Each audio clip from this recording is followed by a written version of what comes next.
Hello guys, magandang gabi sa lahat, no? So, kakauwi ko lang nag-spear fishing.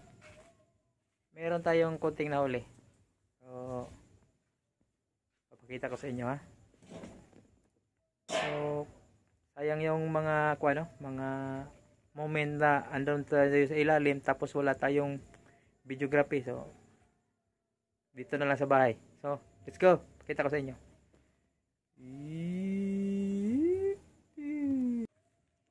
So, ito yung nahuli natin, no?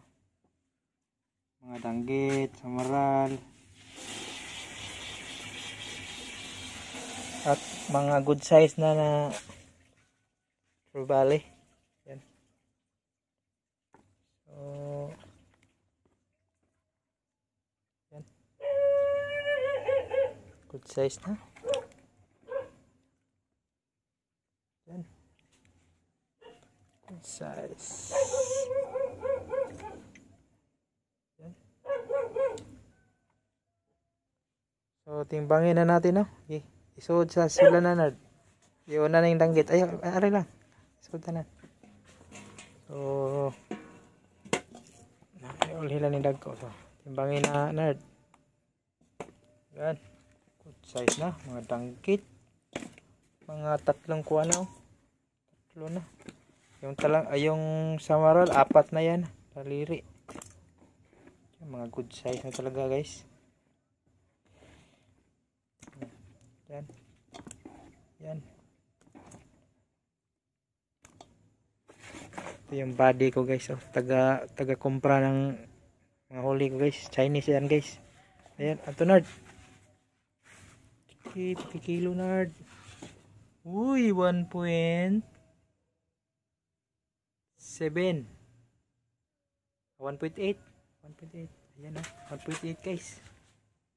So, ito namang ating trevally. Okay, guys. Ay ko, nard. Pakisampa. Ayaw, ipatong nito, nard. Dito, nard. Eh, tagura, ah. Ayan na. Ayan na. Kinilaw na yung nard. Pinakyaw na yung nard. Yan. Ito, mataging-ting na. 4 kilos talaga, oh. Ayan, guys. Nagsimula tayo alas 7:30. Nauwi tayo alas 11:30. 7, 8, 9. Oh, 3 hours time. Yan, guys, may biyaya na. So, di ganong kalakihan pero pwede na yan, guys. So, sa mga hindi pa naka-subscribe, please subscribe to my channel. Ang diskarte ko dito, guys, ganun pa rin. Pag napana ko yung isa, check ko na muna yung line. Tapos, pag talagang secure yung isda, hinayaan ko lang siyang munang takbo-takbo, ikot-ikot doon. At maya-maya iangat ko yun at tutuhugin at hindi papatayin. Oh.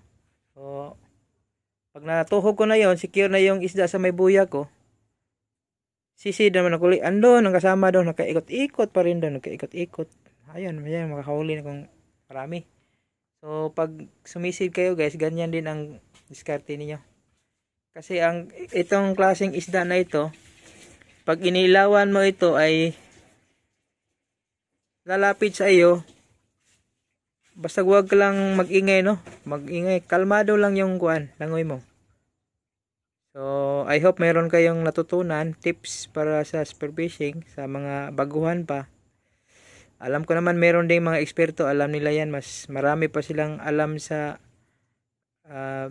mga ganitong isda. Mas malaki. Iba't ibang klaseng isda. Ito lang base ko sa aking experience, guys. So, ngayon, ilalagay natin dito, nard, pakilagay nard sa yellow. Unahin muna natin yung malalaki. Bukas binta natin to.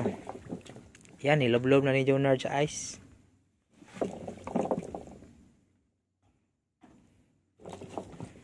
Yan, kaling. Yan, guys, meron na yung Chinese guys. Dito sila kuha na. Yan. Yan. So, hanggang dito na lang guys, no? Maraming salamat sa iyong panonood. Maraming salamat din, Junard. Junard, oh. Padi ko yan. Okay, sarado na, Nard. Deliver na sa China, Nard. Dara, Nard. Dara, Nard. Takpan mo ng rubber, Nard, ah. Sige guys, andito lang tayo, no? Bye-bye na talaga. Huwag kalimutang mag-comment, oh. May tanong kayo. Pwede kayo magtanong. Meron kayong tips din.